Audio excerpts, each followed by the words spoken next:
Assalamualaikum warahmatullahi wabarakatuh. Yang terhormat Bapak Lutfi Heri Hermawan selaku dosen mata kuliah manajemen perbankan dan teman-teman yang saya banggakan.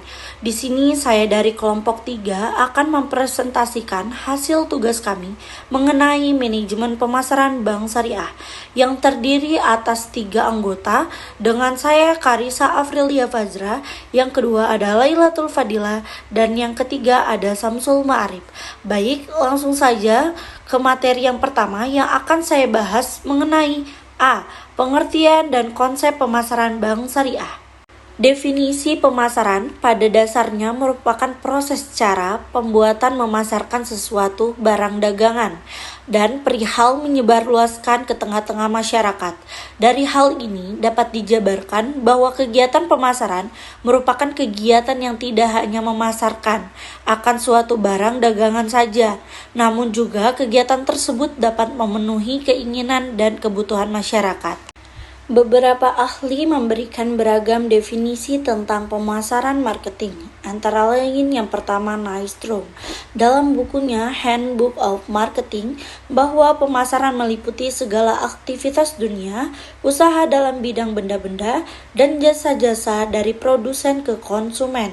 Yang kedua ada Philip and Duncan dalam buku mereka Marketing Principles and Method bahwa pemasaran meliputi semua tindakan atau aktivitas-aktivitas yang diperlukan untuk menyampaikan benda-benda ke tangan konsumen.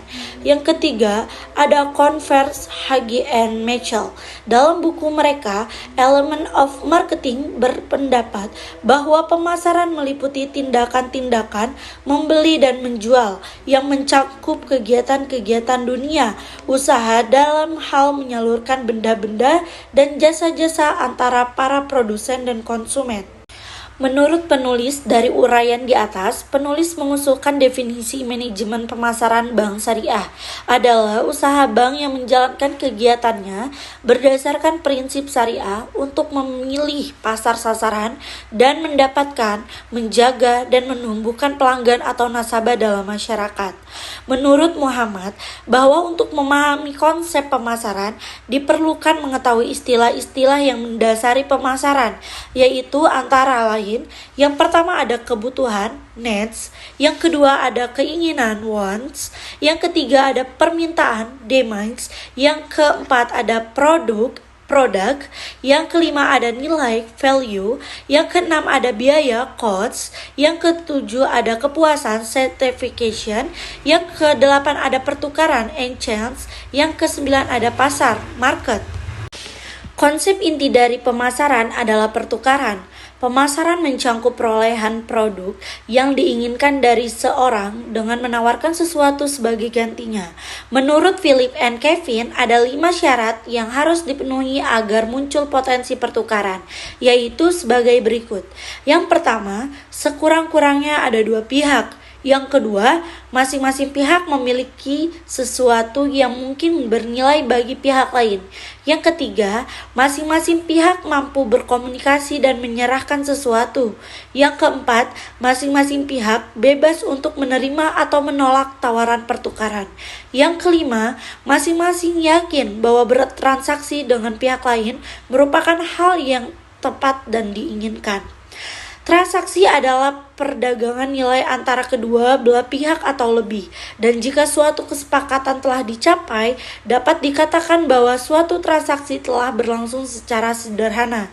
Mengenali pasar adalah melihat, mengikuti perkembangan pasar, membandingkan dengan produk sendiri. Selanjutnya informasi ini digunakan dalam penyusunan strategi pemasaran dan langkah-langkah selanjutnya. Tujuan dan manfaat pengenalan pasar adalah sebagai berikut. Yang pertama, mengetahui siapa dan apa yang diinginkan oleh pembeli atau konsumen terhadap produk yang kita tawarkan. Yang kedua, mengetahui karakteristik dan sifat pasar. Yang ketiga, mengetahui syarat-syarat khusus yang dikehendaki pasar. Yang keempat, menjamin penjualan produk yang dibutuhkan dan diinginkan konsumen, bukannya produk yang kita sukai atau dapat kita buat. Yang kelima, sebagai dasar dalam penetapan tujuan serta target yang akan kita capai baik jangka menengah maupun jangka pendek. Yang keenam, sebagai dasar penentuan strategi pemasaran yang efektif bagi bank syariah. B. Keinginan dan pentingnya nasabah bank syariah. Nasabah adalah setiap orang yang datang ke bank untuk bertransaksi, setiap orang yang menelpon ke bank yang mendapatkan informasi, dan setiap orang yang ada di kantor, satu bagian lain atau cabang lain. Keinginan-keinginan yang harapannya dapat diperoleh bank, yaitu yang pertama adalah tersenyum kepadanya, disapa dengan ramah. Yang kedua yaitu disebut namanya saat komunikasi. Yang ketiga yaitu didengar dengan baik saat menyampaikan kebutuhan dan kesulitannya. Dan yang terakhir yaitu ingin benar-benar dipahami. C. Strategi pemasaran bank syariah. Untuk menentukan strategi yang tepat dalam pencapaian tujuan, strategi yang dapat kita pilih ada beberapa macam, yaitu yang pertama penetrasi pasar, yang kedua pengembangan produk, yang ketiga pengembangan pasar, dan yang keempat diversifikasi produk. Dari strategi umum tadi, dapat kita jadikan pedoman untuk langkah selanjutnya dan ancaman yang kita hadapi dengan menggunakan analisis SWOT. Secara sederhana, analisis SWOT dan langkah atau strategi apa yang akan diambil dapat dibantu dengan menggunakan tabel. Yang pertama yaitu kuadran 1, merupakan strategi untuk mempertahankan dan meningkatkan kekuatan untuk menangkap peluang yang ada. Yang kedua yaitu merupakan strategi untuk meminimalisasikan bahkan menghapus kelemahan yang dimiliki untuk menangkap peluang yang ada. Kuadran 3 merupakan strategi untuk meminimalisir ancaman eksternal yang ada dengan kekuatan yang dimiliki. Kuadran 4 merupakan strategi yang meminimalisir atau bahkan menghilangkan kelemahan yang dimiliki internal dalam menghasikapi ancaman dari eksternal. Selain penjelasan di atas, strategi merupakan pendekatan approach secara keseluruhan yang berkaitan dengan pelaksanaan ide atau gagasan, perencanaan dan eksekusi sebuah aktivitas dalam kurun waktu tertentu. Menurut Mitch Chetty, alat pemasaran diklasifikasikan menjadi 4 faktor yang disebut dengan istilah 4P, yaitu produk, pledge, dan promotion. Baik, yang selanjutnya yaitu D. Bauran pemasaran atau marketing mix. Bauran pemasaran disebut juga marketing mix yang merupakan suatu kumpulan dari variabel-variabel pemasaran.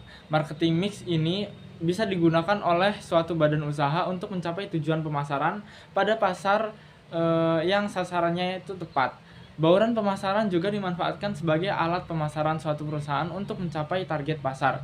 Tak hanya itu, bauran pemasaran ini juga terbentuk dari himpunan variabel dan bisa digunakan maupun dikendalikan oleh suatu perusahaan.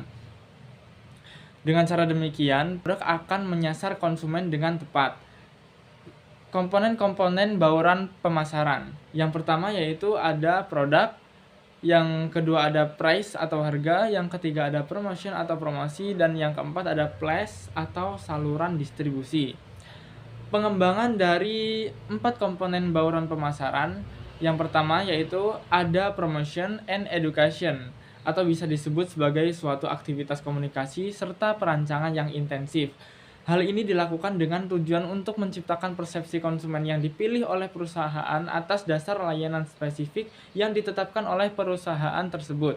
Yang kedua ada produk adalah semua hal yang berhubungan dengan layanan atau kinerja dan mampu menciptakan nilai guna bagi konsumen.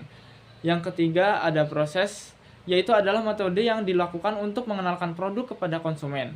Ini menjadi kunci utama untuk laku atau tidaknya suatu produk tersebut. Yang keempat ada place, cyberspace, and time, adalah keputusan dari manajemen yang menyangkut waktu, yakni kapan, di mana, serta bagaimana perusahaan nanti mengenalkan layanan terbaik untuk konsumen.